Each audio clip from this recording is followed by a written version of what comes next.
Hey, so if you have fatigue, energy issues, brain fog, constipation, high cholesterol, swelling anywhere throughout your body, you most likely have a thyroid or metabolism problem. And if you're medicated, there's a good chance you're taking one of the most commonly prescribed drugs. It's actually top 3, known as synthroid.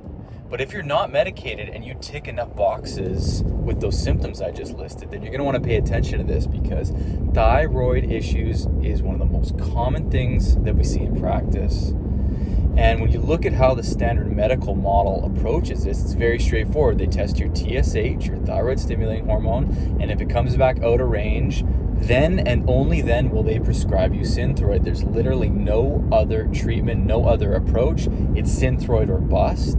But what they don't tell you is that synthroid only works if you convert it to the active thyroid hormone T3. So without getting into too much of a science lesson, all you need to know is that synthroid, the inactive thyroid hormone, is just T4. But your cells love and need T3. But again, it's only dependent on how much you can convert. So you could be taking all the T4 in the world to correct your thyroid and improve your energy, get weight loss going, get rid of the brain fog, get your digestion moving again. But if you don't convert enough of that to active T3, your metabolism is going to suffer. And let's be honest, everything in your body, all the other systems, depend on a full functioning thyroid. Your ovaries, your testicles, your digestive system, your cholesterol, all that'll be out of whack if your metabolism and thyroid is not happy.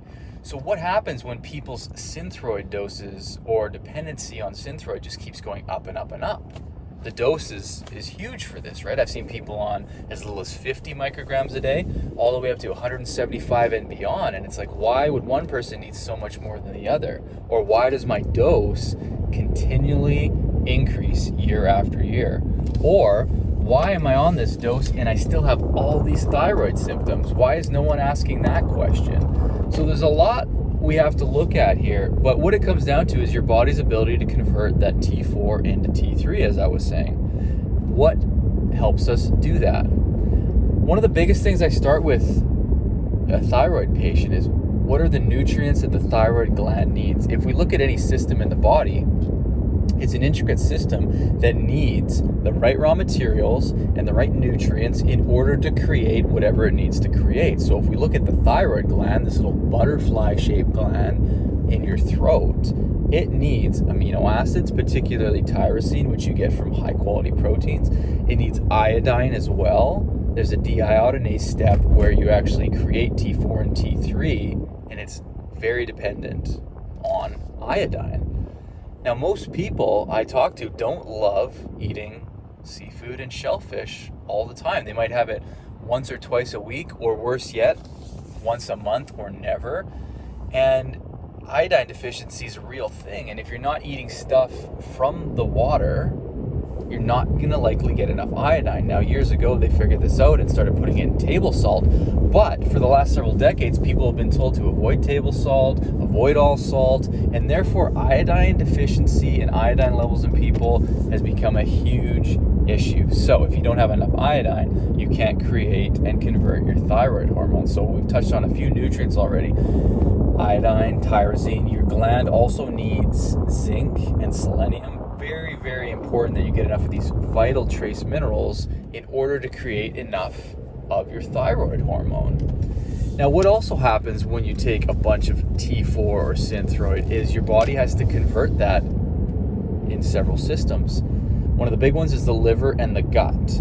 A large chunk of your T4 to T3 conversion, and remember, you need active T3 at the cells, otherwise you're not going to get that shot of energy. It's not going to give you that cell the spark plug that it needs. T4 floating around is great, but only if we can convert it. So your liver and your digestive tract do a ton of that converting. Now, what happens in the case of a patient with horrible digestive symptoms, chronic constipation, a congested liver? What happens is your ability to convert that T4 to T3 goes way down. Hence, giving us more hypothyroid symptoms despite a large, consistent dose of T4. This is, again, stuff that your doctor's likely not going to talk to you about, because in his world or her world, they will just continue to increase the synthroid dose. Because say you're converting like a measly 20% of your T4 to T3. Well, when the conversion gets worse, we just go higher, and then you at least have more active T3 available to the cells. But this is a very broken way of looking at it, because the question should always be, one,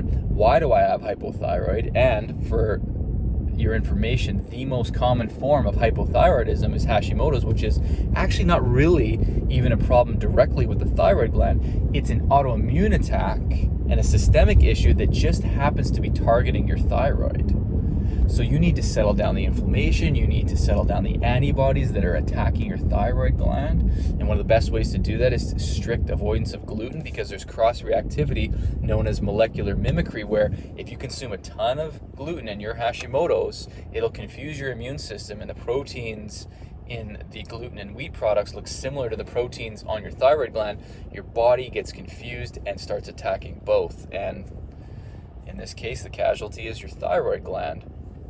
So there's many things to look at with this. Again, conversations that your MD's not likely to touch on with you, but I always start with nutrients and micronutrient deficiencies being a very big part of thyroid health, considering the gluten in cases of Hashimoto's, but also just food sensitivity testing in general is really important, because anything firing up your immune system could then double back and tag your thyroid, making matters worse. What else we do is we'll sometimes give and do a swap for synthroid. We will give Armour or desiccated thyroid, which is a combination of T3 and T4. So not just straight T4, but a few crumbs of T3. But you do have to be careful with this, because active T3 is very stimulatory, right? It can spike your blood pressure and heart rate and anxiety. It can almost juice you up and energize you a little bit too much. So you have to be careful with this, but the combo can be beautiful, because now you have the raw materials in T4 and a little bit of active in the T3. And this can sometimes give people a big push and start helping them feel way better. Another thing that can really gum up conversion, we've been talking a lot about how do you get T4 to T3 and why just continually cranking up synthroid is a bad idea. But if we look at stress and the adrenal system, now you've probably heard or seen this written before in the literature, but it's not well respected, and in fact not the best way to look at it, this concept of adrenal fatigue. I would rather look at it in the context of adrenal insufficiency or just a chronic high stress environment. Why this is important is because think about this. If you're in a chronically stressed state and your body is more concerned with survival versus optimizing the systems of your body, what happens is that chronic stress actually downregulates your ability to convert T4 to T3, and it will actually increase a molecule known as reverse T3. Now, this is hypothesized as a sort of protection and conservation mechanism, where back in the day when we used to live in caves and run from saber-toothed tigers, our bodies would get in a pretty stressed state, and therefore it would go, I don't know when I'm going to need this T3. I can't actively convert it to T3 right now because I'm more interested in trying to stay alive. So it would actually, in the presence of that stress, convert the T4 into reverse T3. This is important to know, because if people are walking around in a super stressed state or going through a crazy time in their lives, they might be moving a lot of that T4 into reverse T3. But the catch here is reverse T3 is inactive. Does not plug into the cell properly the way T3 does. So you got to look at the stress picture, and anytime you are treating an adrenal case, you also have to treat the thyroid and vice versa. So if any of you out there are struggling with thyroid issues and you haven't looked at the stress picture and getting your cortisol and adrenal system supported, that will cause a downregulation of your thyroid gland, because again, if your body's in a crazy stress state, metabolism just gets put to the back burner. It's not that interested in optimizing your metabolism because it's more interested in keeping you alive. And so your conversion will also suffer in that case as well.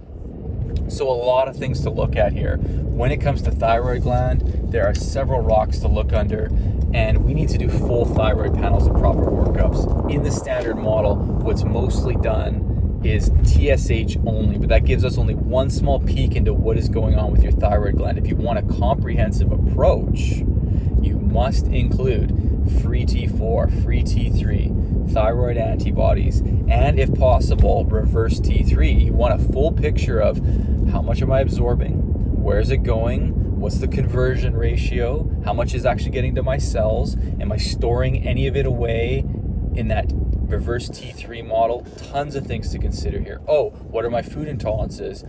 Do I have Hashimoto's disease? And how do we settle that down from an immune standpoint? Lots and lots of things to look at here. So I urge you that if you have energy issues, weight management problems, chronic constipation, swelling in the extremities, hair loss, thinning of the lateral third of your eyebrows. These are all whispers and symptoms from the body saying that something is not right from a metabolism standpoint and you need to get it looked after. So if you're already getting treated, but maybe you just deep down know it's not the right dose or something else is up, similar to what I've been discussing, or this has never been fully explored and you're unsure, but again, are very curious, then definitely reach out, send me a message. This is stuff I do every day in practice, full workups with people, comprehensive treatment plans, and my aim is always getting people off these poisonous medications that simply don't work very well. Again, that thyroid medication is the top 3 seller in 2019 in North America, but it's not getting at the root cause. It doesn't help your body convert it. It doesn't fix your metabolism. It's just a Band-Aid treatment, and there's so many other things that we need to look at. So if you have any questions and if you want to know more, drop me a comment below or feel free to reach out to me on any of my social media platforms. I'll leave them in the comment section as well. And other than that, here's to fixing your thyroid, getting your life, energy, and body back on track.